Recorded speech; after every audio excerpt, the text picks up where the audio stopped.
Okay, we are back. This is Techmath1. We're looking in the red book. That is chapter 3. We're on 3.9. And we're taking a look on page 153, number 81. So again, the distributive property twice, or FOIL, first, outer, inner, last. Whichever way you want to look at it, it's fine. It's the distributive property. You got x times both of those, so that's x squared plus 5x. And then you got 7 times both of those. That's plus 7x plus 35. And then those middle terms are like terms, so it's 12x plus 35. So this first degree binomial times this first degree binomial is this second degree trinomial. All right, let's take a look at another one. 5t times 2t, 10t squared. 5t times 8 is 40t. 1 times 2t is 2t. 1 times 8 is 8. And we combine the like terms, and we end up with 10t squared plus 42t plus 8. Be careful not to combine these. Lots of students, that's a very common mistake I've seen throughout my career, is students take the squared term and add it to just the first degree term. You can't. That's got a squared on it, that doesn't, so those are unlike terms. Even though it is the same variable, if it's got a different power on it, it's considered unlike terms.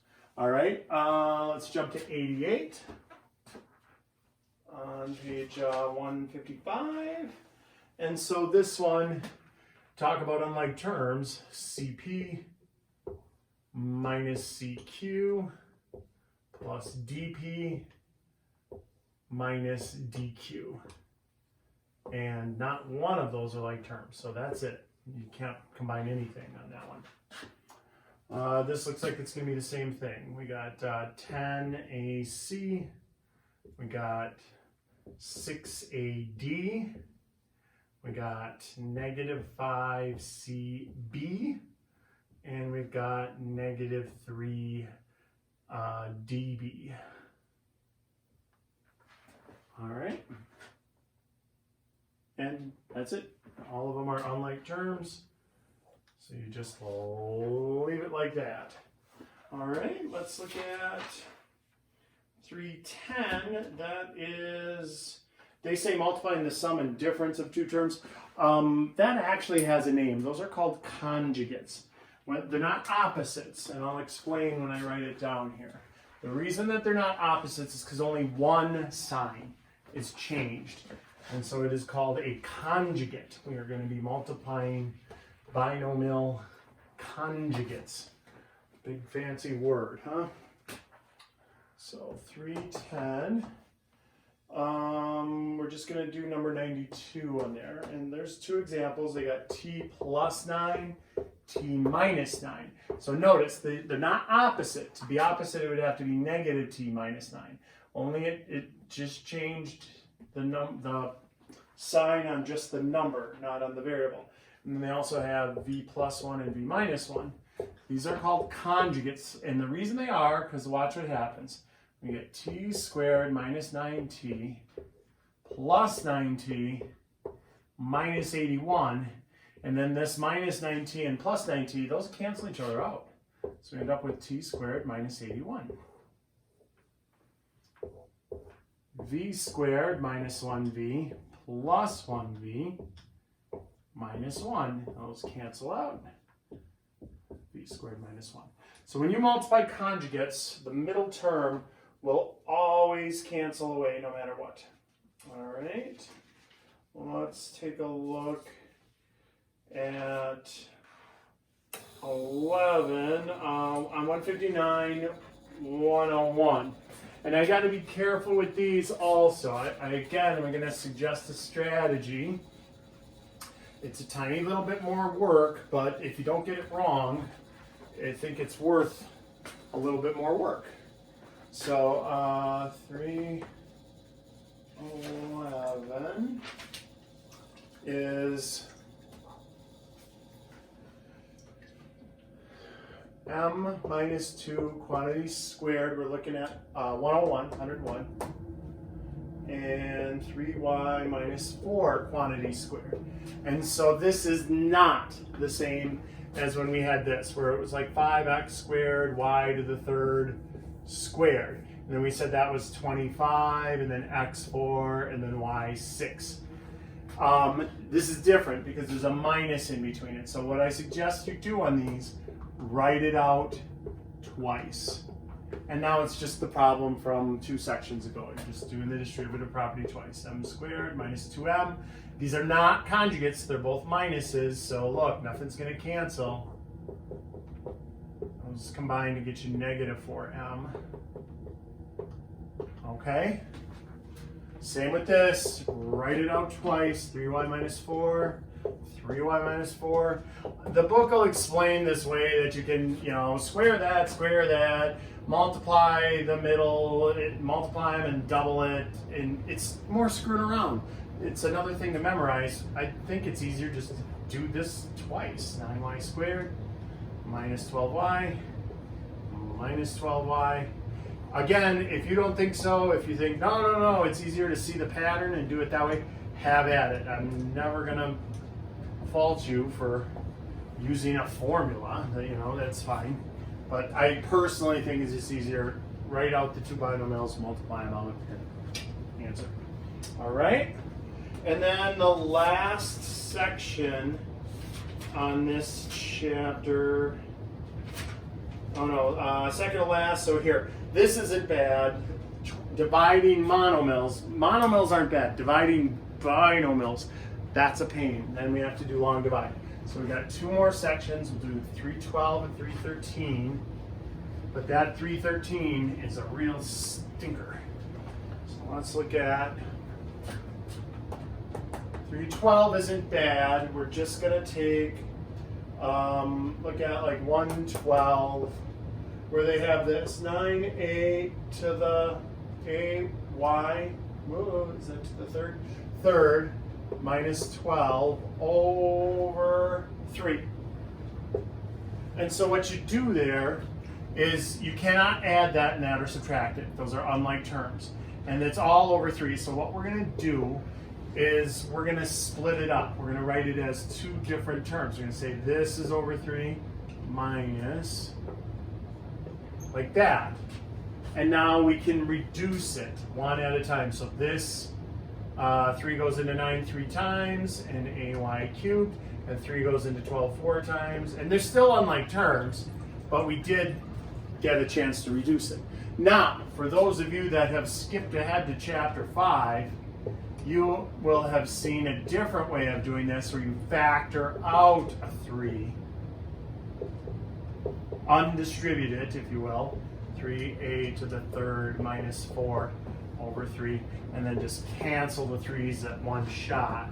You still get the same answer, and we'll look at doing that, but that's in chapter 5 in the red book, is factoring and canceling like that. All right, and so same if it's variables, like 114. These are variables, so you got, what do we have? 6y squared plus 4y all over 2y. So you split up the band here, 6y squared plus 4y, and then put them both over 2y, and now reduce it term by term. So that is 3y. 2 goes into 6 3 times. One of the y's cancels. Those y's cancel. 4 divided by 2 is 2. Okay?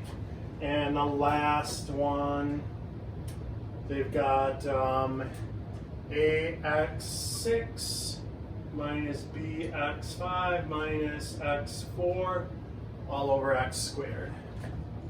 And so again, what you're going to do is each individual thing. So ax6 over x2 minus bx5 over x2 minus x4 over x2, and then you reduce it term by term. So this becomes ax4, this becomes bx3, and this becomes x2.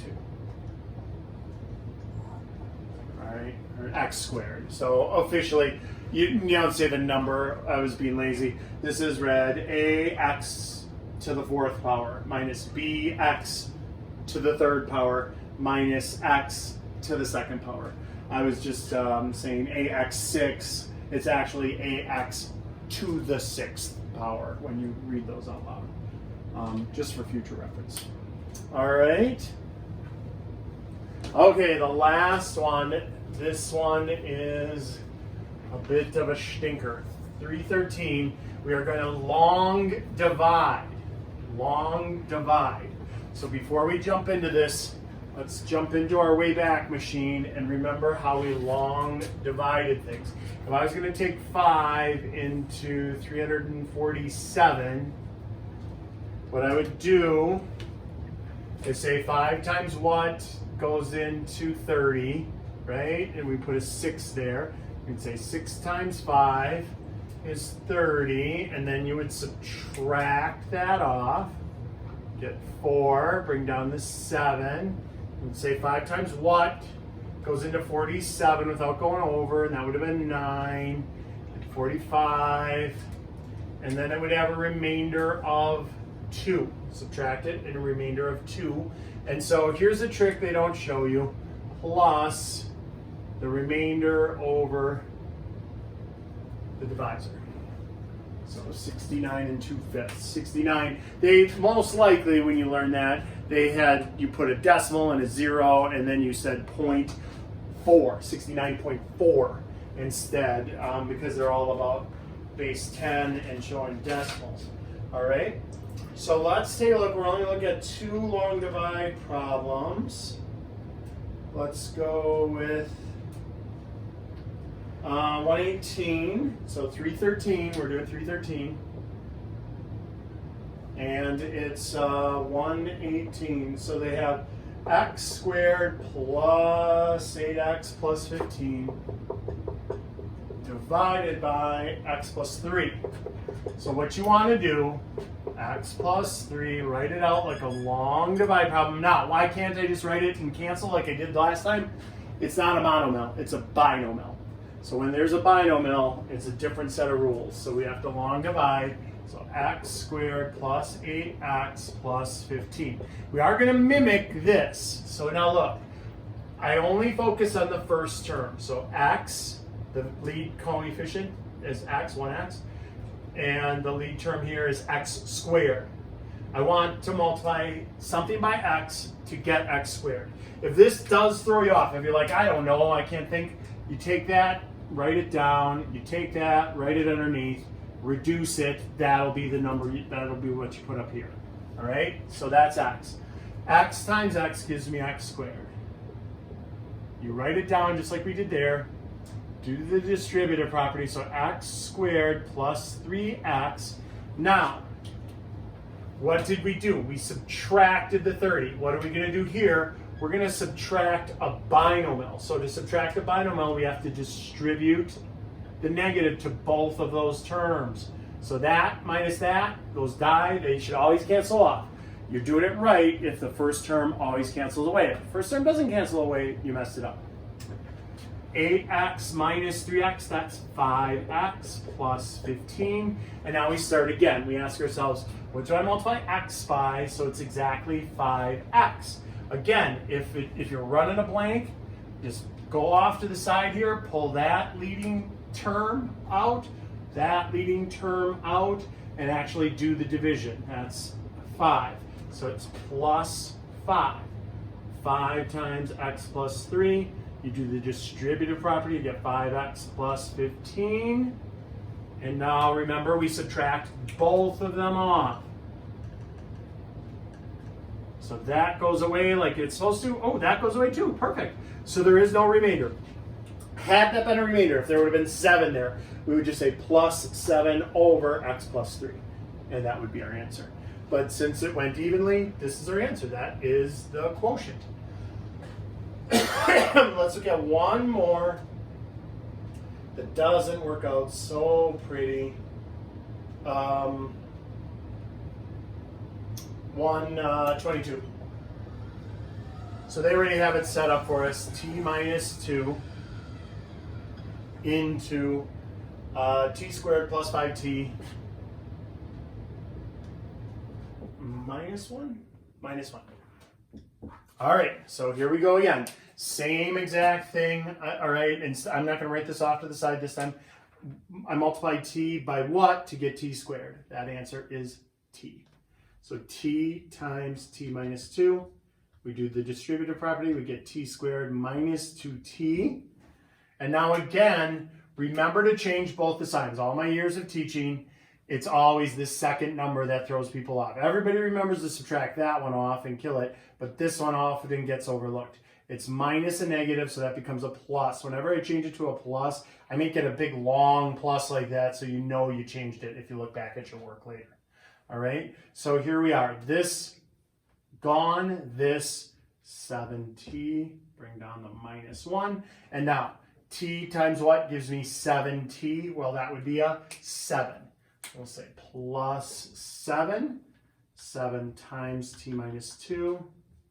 You get 7t minus 14. So this one is not as pretty as that one. We're going to subtract and subtract. When I minus a negative, that becomes a plus. And so we end up with a remainder of 13. And so I don't go R13. What I do is I say plus the remainder over divisor. I think that's divisor, dividend, quotient. I'm pretty sure. I'm not positive on that terminology. All right, so t plus 7 plus 13 over t minus 2 is the quotient. That is definitely the quotient. All right. So that's long divide. That's, right? That's a lot worse than when it was just a monomial. If it was just x under there, this would be a piece of cake. Because you just say x squared over x, 8x over x, 15 over x, and reduce. And you would be done. All right, so that is chapter 3 in the Red Book.